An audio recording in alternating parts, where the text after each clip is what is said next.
I now give the floor to His Excellency Subramaniam Jayshankar, Minister for External Affairs of India.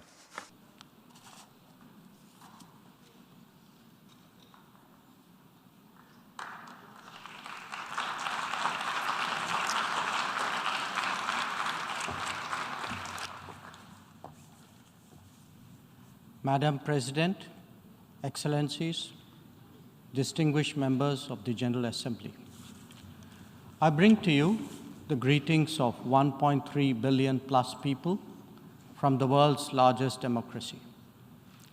They join me in congratulating the President of the General Assembly, Ambassador Csaba Kőrösi, on his election to chair the 77th session of the UN General Assembly.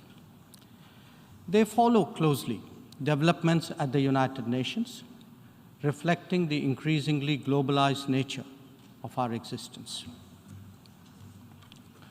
We meet at a challenging time for the world order. This session's theme, a watershed moment, transformative solutions to interlocking challenges, seeks to capture its seriousness. Excellencies, the year 2022 is an important milestone in India's journey towards growth, development, and prosperity. India is celebrating 75 years of its independence, what we call Azadi Ka Amrit Mahotsav. The story of that period has been one of toil, of determination, innovation, and enterprise of millions of ordinary Indians. They are rejuvenating a society pillaged by centuries of foreign attacks and colonialism. And they are doing so in a democratic framework whose steady progress is reflected in more authentic voices and grounded leadership. This new India, under the visionary and dynamic leadership of Prime Minister Narendra Modi, is a confident and resurgent society. Its agenda for our centenary will be achieved through the 5 pledges that we committed to on our Independence Day. 1, we are resolved to make India a developed country in the next 25 years. For the world, that creates more capacities for global good. 2, we will liberate ourselves from a colonial mindset. Externally, this means reformed multilateralism and more contemporary global governance. 3, our rich civilizational heritage will be a source of pride and of strength. This includes care and concern for the environment, so ingrained in our traditional ethos. 4, we will promote greater unity and solidarity. This expresses a coming together on global issues such as terrorism, pandemics, or the environment. And 5, we will instill consciousness of duties and responsibilities. This applies to nations as much as it does to citizens. These 5 pledges affirm our age-old outlook that sees the world as one family. We believe that national good and global good can be entirely in harmony. It is this conviction that led us to supply vaccines to over 100 nations. Similarly, our evacuation operations in HADR situations always had room for other nationals in distress. Even as we meet our own development targets, India offers partnerships to our brothers and sisters in Asia, in Africa, and Latin America. And we do so based on their needs and their priorities. Today, the focus is on green growth, better connectivity, digital delivery, and accessible health. Our solidarity is not just in words. You can see them in 700 projects across the world. Madam President, Even while India contributes to global betterment, we recognize the sharp deterioration in the international landscape. The world is already struggling with challenges of post-pandemic economic recovery. The debt situation of the developing is precarious. To this is now added the rising costs and the shrinking availability of fuel, of food, and of fertilizers. These, along with trade disruptions and diversions, are among the many consequences of the Ukraine conflict.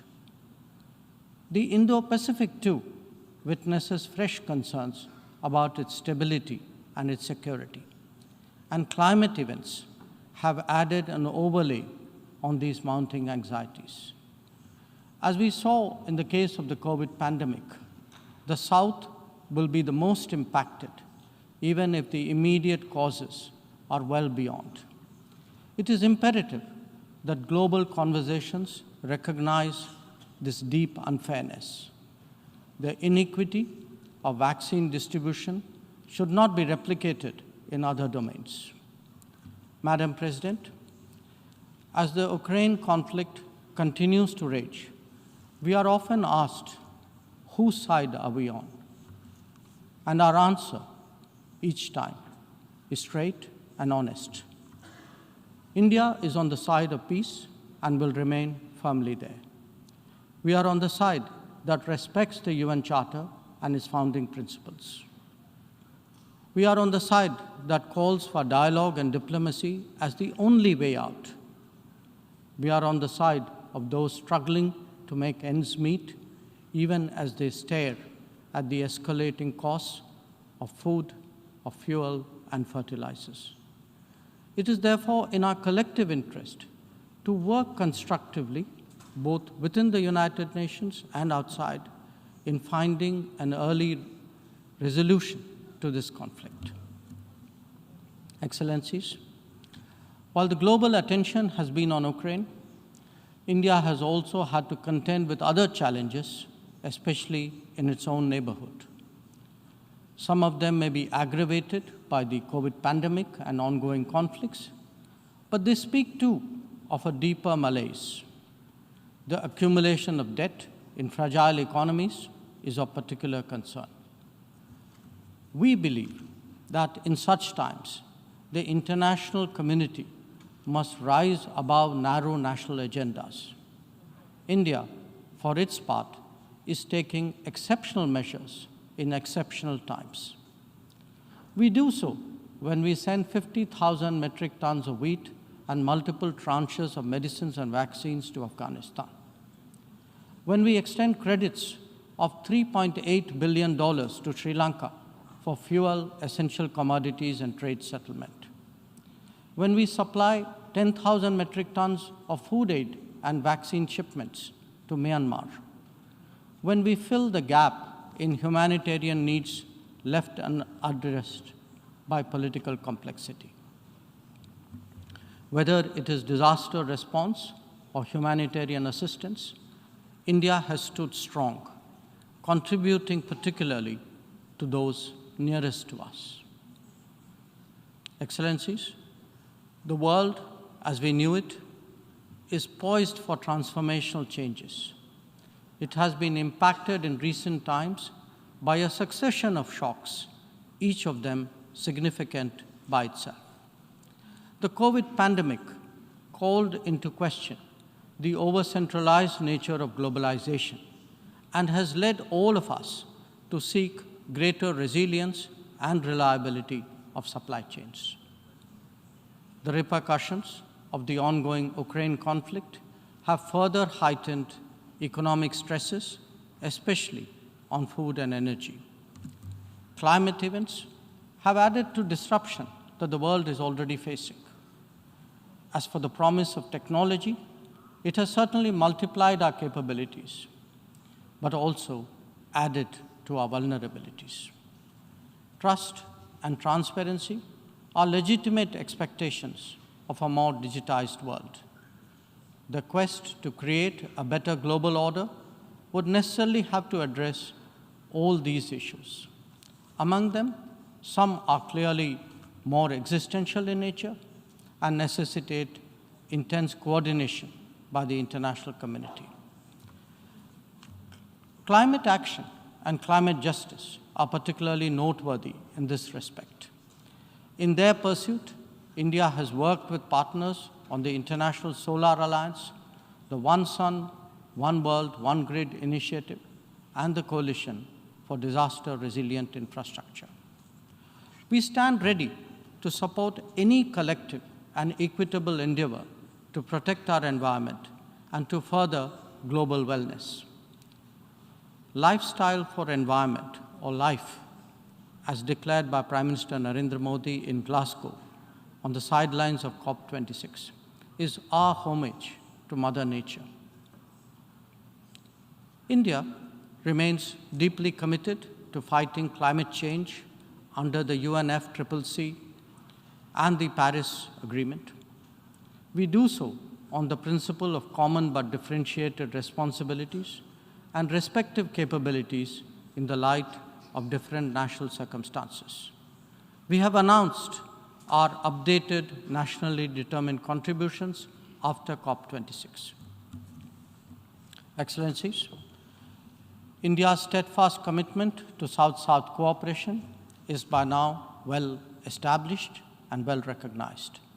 Our approach is based on principles of mutual respect and national ownership, with a commitment to sustainable development for all.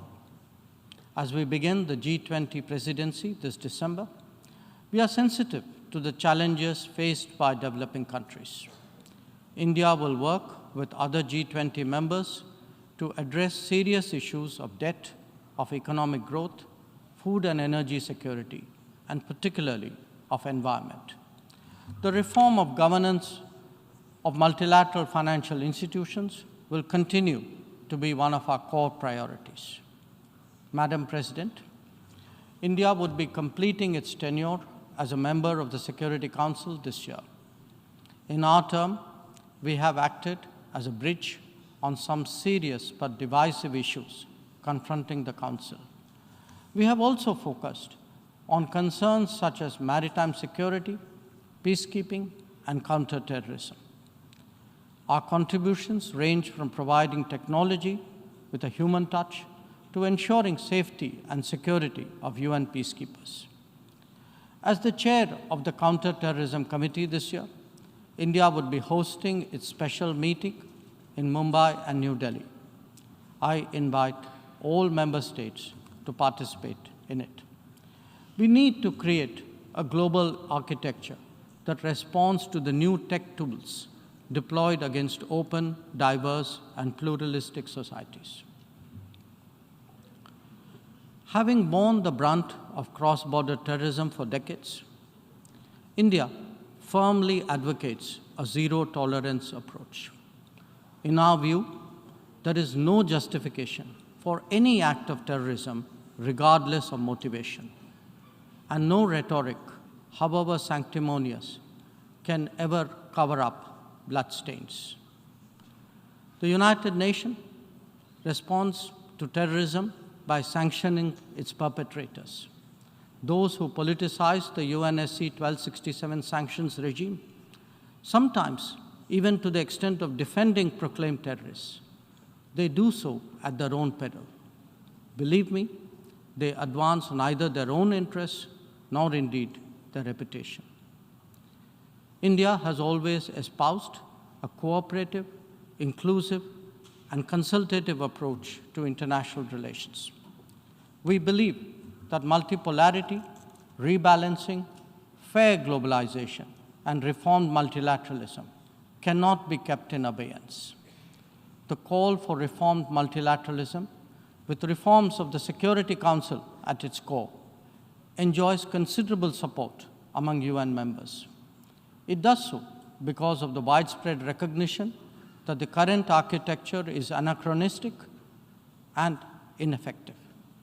It is also perceived as deeply unfair, denying entire continents and regions a voice in a forum that deliberates their future.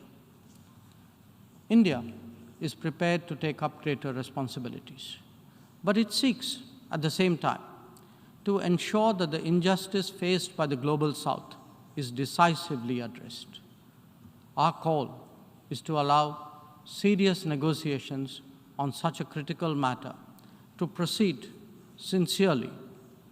They must not be blocked by procedural tactics. Naysayers cannot hold the IGN process hostage in perpetuity. In these turbulent times, it is essential that the world listens to more voices of reason and experiences more acts of goodwill. India is willing and able on both counts. We believe and advocate that this is not an era of war or of conflict. On the contrary, it is a time for development and for cooperation. Madam President, in the past, this august assembly has served as a meeting point of views and as a catalyst for action. It is vital that we continue to believe in the promise of diplomacy and the need for international cooperation. Therefore, Madam President, let us strive to return to the course of seeking peace, progress, and prosperity. I thank you.